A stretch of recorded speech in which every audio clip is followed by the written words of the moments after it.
থেকে এই বাড়ির চাকরানি নাকি আমি হমু এই বাড়ির রাজরানী, আর তোমার মা হইবে এই বাড়ির চাকরানী। তোমার মায়ের এই বাড়ির চাকরানি বানাই তার ওর মামার এক্ষুনি ডাকতাছি।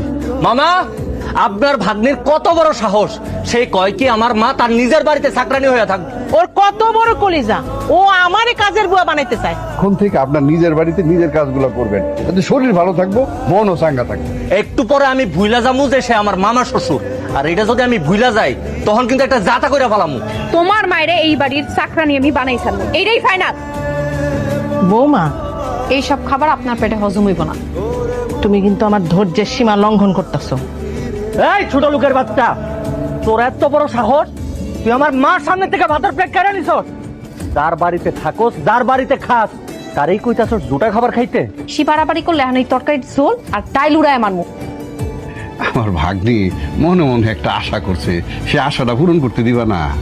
আপনি আর আপনার ভাগ্নি এই বাড়িতে আইছেন না, আমি মস্করাও ভুলে গেছি। তোমরা দুইজন মা পোলা এখন আমার চোখের সামনে থেকে যাও, নাইলে কিন্তু একটা কিয়ামত ঘটায় ফেলামু। কে আমার ঘটামো আজকে আমি? এই মেয়েদের বিয়ে করার পর থেকে একটার পর একটা ঝামেলা লেগে রয়েছে। এটা একটা বিহিত করতে হইব, নাইলে কিন্তু এই সংসারে টিকা যায়। ওর বাপের ডাইকা নিয়ে আয়, সে আইসা একটা বিহিত করুক। তোর বাপের ফোনটা দাও। আপনি এমন করে কথা বলতেছেন কেন? সে তো আপনার শ্বশুর। এই তুমি পিচ্ছি একটা মাইয়া, এত বেয়াদবি করতে কে শিখছো? হ্যাঁ আব্বা, আব্বা। হ্যালো জামাই বাবুজি, কেমন আছো? কেমন থাকুম, গলায় তো একটা দুজক ঝুলাইয়া দিছেন, যাতে আমি ভালো থাকতে না পারি। যেরকম থাকার কথা ওরকমই আছি। কালকে সকালবেলায় আপনি আমগো বাড়িতে আইবেন, এটা ফাইনাল কথা। আসসালামু আলাইকুম। এই রাখো রাখো রাখো। আর সে তো তোমার মায়ের মতন, যে একটা কথা বলতেই পারে, তাই না বিয়ান সাহেবা? এই, আপনার মুখে এই বিয়ান সাহেব কথাটা একদম ভালো লাগতেছে না। তাইলে আপনার এই বড় মাইয়া এত শয়তান হয়েছে কেমনে? হ্যাঁ, কলা গাছের গোড়া দিয়ে তো কলা গাছই হয়, আম গাছ তো আর হইব। একজন মুরব্বীর লগে কেমন করে কথা কইতে হয়, এটা কি আপনার আব্বা শিক্ষা দেয় না আপনারে? দেখছেন দেখছেন আপনার মাইয়া কত বড় আহুক আমার পোলার দোকান থেকে, তারপরে আমি দেখা মনে ওরে আসুক, তারপর আপনি আর আপনার পোলা মিলা প্ল্যান করেন আমার কি করবেন। কি হয়েছে আব্বা, তোমার চোখে পানি কেন? মাছ, মাংস তোমার বিয়ে দেওয়ার পর থেকে এগুলো আর আমরা খাইনি।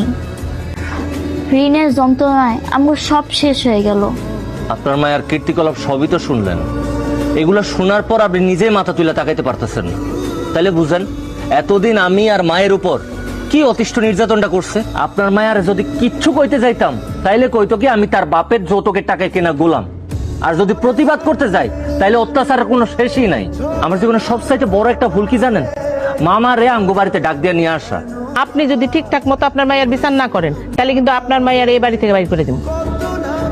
মা একদম ঠিক কথাই কইছে।